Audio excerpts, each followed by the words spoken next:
Sarah Peyton, welcome to the Human Capital Innovations Podcast. John, I'm glad to be here.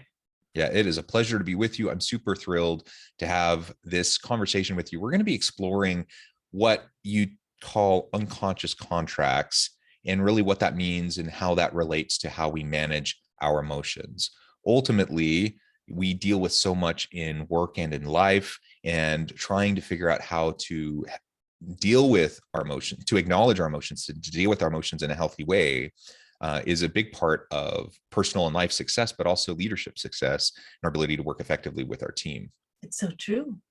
And one of the things to know about emotions is that, and it's so important for leadership, the part of our brain that's really good at leadership and team building and has a sense of people and intuition about people and knows how to be in relationship with people and get the best out of them is unfortunately the part of our brain that also holds all of our trauma memories. So when we step into leadership, sometimes we're stepping into trauma, which is why some people are like, no, don't bring leadership anywhere near me. I won't take that promotion. I'm not going to move up. I'm not going to manage people. Because as soon as they start to move into that area of using those parts of their brain, all of their shame and past experiences of failure just come flooding in.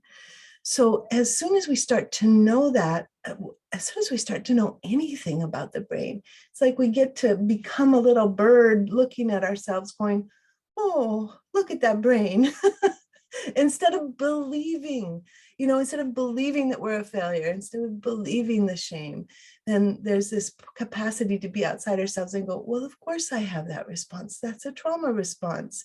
And I have very good historical reasons for feeling a little bit anxious and vulnerable when it comes to stepping into leadership positions, or when it comes to leading kind of humanly rather than well said. That's a really good kind of introduction to what we're going to be exploring together today. As we get started, I just wanted to share Sarah's bio with everybody.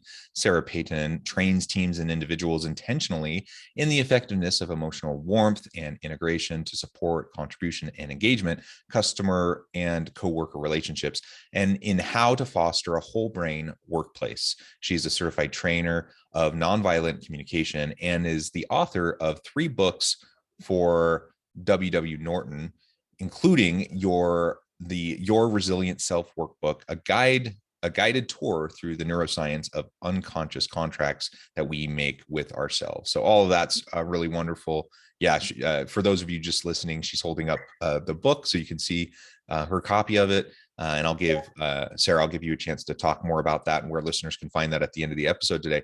But why don't we start there and as we really dive on in, tell us a little bit more about specifically what you mean by unconscious contracts.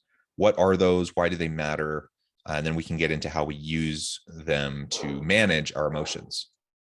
Unconscious contracts are like the behavioral codes that we have embedded in our brains as a result of trauma. So, for example, as a result of trauma and also as a result of living in the family systems that we're born into. Because when we're little people, we love unconditionally. We come out of our moms and we're just like little love beams. And we want everybody to be okay. And even before we have words, we want everybody to be okay. The research of Beatrice Beebe shows that babies by the age of 4 months, which is long before we're verbal, are actually modifying their facial expression vocabulary to reflect their mother or father's capacity to be in relationship with them. The baby narrows and edits their facial expression vocabulary to match their mom or dad's facial expression vocabulary. So we're already trying to use our nervous systems to belong and to balance and to support the worlds that we're born into. And then these become, because heck, this is long before words. This is, 4 to 8 months before babies start talking.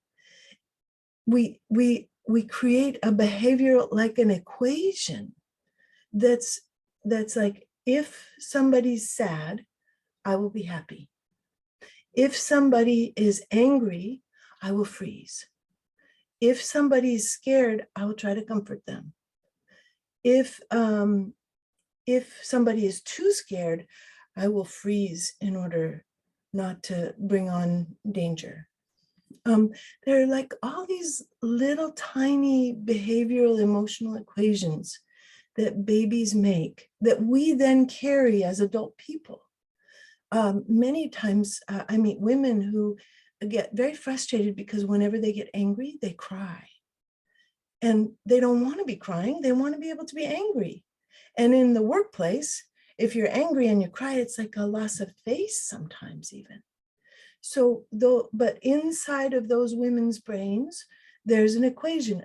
When I get angry, I will cry, probably because it's safer than being angry.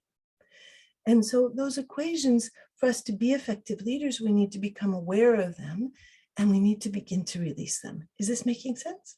Yeah, absolutely. So what I'm hearing is from the time our youngest days, as young children, we're starting to encode in our brains kind of patterns of how we're going to deal with and cope with certain stimuli, certain emotional stimuli around us.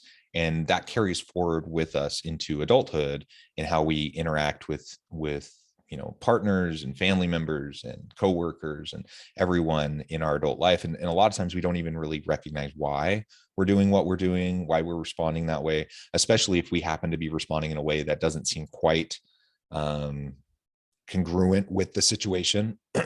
And people might question, why we're responding that way. Like you just said with someone crying when they're really just angry. But there's lots of examples like that. And I think we all tend to fall into those kinds of patterns. We allow those patterns to continue to influence how we behave and how we interact with those around us. And so I guess the question is, what can we do about that? If we can we interrupt that? Can we start to rewire our brain and reframe the way we respond to the emotions that we're feeling so we can respond in healthy, productive ways? Yes, we can. And it's deep, strange, fun work that kind of takes people by surprise. Because what's happening is that we have those codes in place because they're not given words. Everything that we do that we don't give words to remains kind of stuck for us. And we often actually think it's our personality, not even realizing that it's just a code. It's like, it's software. We get to rewrite the code. It's not hardware. The hardware is that the amygdala, which is where the unconscious contracts live, is wired to send alarm messages to the whole brain. And the software is what gets installed by our experience of relationship, where we go, oh, I make sense. So every time we get angry and we say to ourselves, of course I'm angry, rather than we're not saying, of course that man is in, expletive. We say, no, we say, of course I'm angry. And when we're there in that place of like, yeah, I have a right to be angry, and we just breathe, then we can make entirely different decisions than if we go down the road of blame. The idea of anger as separate from blame is hugely supportive for all of us, and especially in leadership. So, of course I'm angry that the project wasn't delivered on time. Not, of course I'm angry that person is a slimy worm and they shouldn't exist. It's like two different ways of being with our anger. So, the releasing of the unconscious contract is a bit like rewriting the code. Yeah. But in order to rewrite the code, we have to think of ourselves as relational beings. So if we say, I will never be angry, which some people do, they say, I will never be angry. And if they start to think about how is this relational, they might discover that it's actually, I will never be angry in order not to frighten my mother. And when they go, oh, That's old. I don't need to do that anymore. My mother's been dead for 10 years, or I don't, she lives across the country. I don't see her. I'm not going to frighten her if I'm angry at work. Then we start to claim a power, a certain kind of power. And the anger is actually really important, not as an abusive force, but as a life protective force. It's incredibly important to have access. Everybody's got an anger circuit. So it's really important to have access to our anger circuit, but to know what love it's linked to. When we know that our anger is linked to love, it helps us to modulate and make good choices around things that are really important to us. And that then let us release the ideas and rewrite the code, so we can say, we had a contract that said, I will never be angry in order not to frighten my mother, no matter the cost to myself or others. We get to say, oh no, that doesn't make sense. I'm going to rewrite this, and my new code is going to be, I get to be angry and know what I love and express it in ways that are healthy and supportive of my work in the world and my strong and beautiful family life, which is an entirely different code. Kind of gives me goosebumps. What's it like to hear? Yeah. I think as you're describing all of this, again, it comes back to self-awareness, I think, because how are you going to possibly rewrite the code if you're not even aware of what's going on inside of you or why? I mean, it's one of the reasons why people go to therapists, right? Because they're trying to unlock what all these past experiences and sometimes trauma, sometimes just perfectly normal innocuous kind of life experiences have done to kind of shape the way we interact with the world today. And I'm all for people utilizing therapy and learning how to connect with themselves in healthy ways. But it doesn't necessarily take therapy. You can practice self-reflection and mindfulness, and you can, as you start to go through the process of just really carefully evaluating, okay, I feel this emotion coming up. How am I responding to it? Why am I responding to it that way? And going through that exercise, it's amazing how quickly you can start to realize some of these things just on your own if you slow down and go through that process. Yeah, it's so true. We do have that power, that capacity to turn toward ourselves and to look at these things. We're told by society, we're told by business, we're told by the dominant culture that we are individuals and that we are separate from everybody else, and our behavior has nothing to do with everybody else, and we just are supposed to figure it out. But that way of thinking about ourselves stops us from reading the code, because we are essentially, in so many ways, so many amazing ways, social animals. We actually have thermoreceptors in our skin that tell us whether or not there's any body warmth around. Those thermoreceptors don't respond to sun warmth. They don't respond to the warmth from heating elements. They don't respond to cold. They respond to, is there somebody who's in the human range of body warmth that's close enough by for us to feel? We're incredibly wired for relationship and for being social. So if we define ourselves in the silo and we try to figure ourselves out in the silo, then we're not going to be able to rewrite the code, because we're not going to be able to read the code. We're going to think, I will never be angry in order to be safe. But that's not talking about the relationship. That's not noticing that there was an impact of being in relationship with the mother, or there was an impact of being in relationship with the father. I will not be angry in order not to start the powder keg of my father's explosions. Once we begin to see ourselves relationally rather than siloing ourselves, then we can actually read the code. So it's quite a thing to step into this and begin to explore, which we can do on our own. It's very, very rich and fun and strange work to step into. Yeah. And as you're describing this, I'm also wondering what you see as the connection between unconscious contracts as you're describing it. And then we talk about things like unconscious bias or implicit bias, right? We all have these things embedded in us. And in my mind, there's a close connection between these two concepts. But I would love to hear your thoughts on that. Yes, unconscious bias is another kind of code. It's less available to us than the code that's connected to emotion. It needs a different kind of intentional stimulus. It, people don't appear to be able to make their brain not have unconscious bias.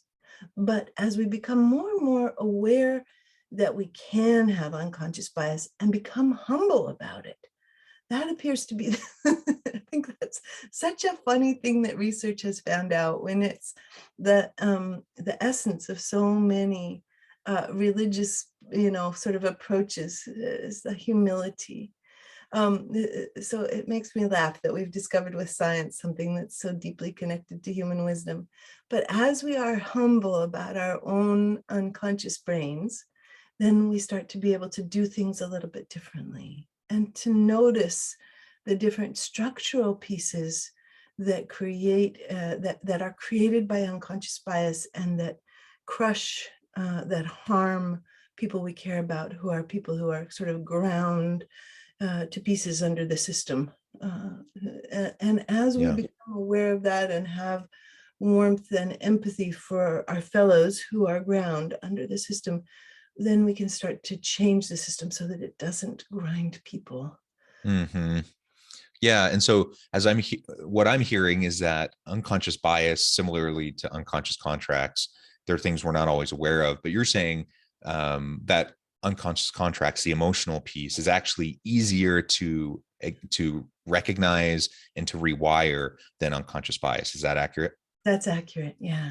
Yeah. So I guess then what does all this mean for any leader who's listening to this episode? And they're thinking, yeah, obviously this has implications for each of us individually, but what kind of implications does this conversation have for our teams? How do we lead more effectively through our awareness of unconscious contracts, and how do we communicate that effectively to our people?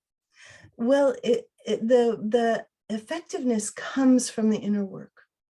So as one of the things that's so cool about being a leader is that when people pay attention to us, their brains align with our brains, whoever we pay attention to.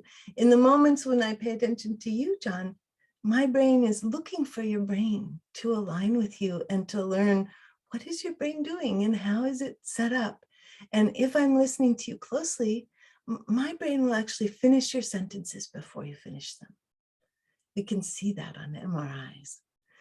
And so again, the exquisite sociality of humans is quite something.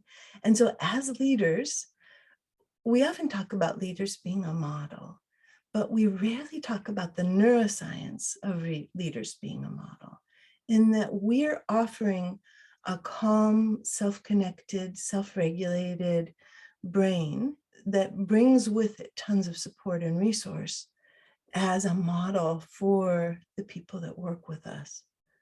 They get to be, when we do this work of aligning our own brains and discovering and rewriting the code, we're offering something completely radical and calming and with full of new possibilities to our teams, as well as, of course, being more centered to be able to make good decisions and have good intuition and all of those other things.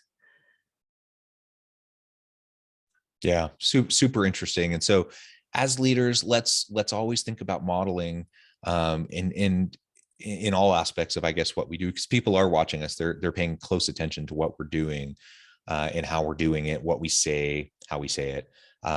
And all of that is very true. But what you're also saying is we need to model the introspection and self-reflection, the inner work.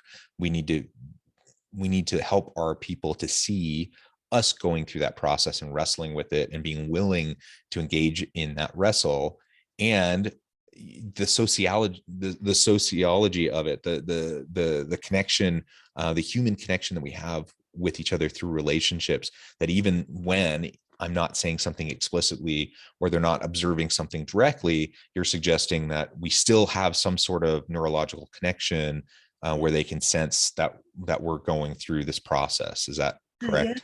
Yeah. And when we're grounded, we're offering groundedness to them. And when we shift, for example, our views on anger, our code around anger, we offer them a new code around anger without even having to talk about it explicitly. Because as the focus of their attention, their brains are following our brains. So this is an entire nonverbal level of leadership, which is a fascinating thing to explore. Yeah, yeah.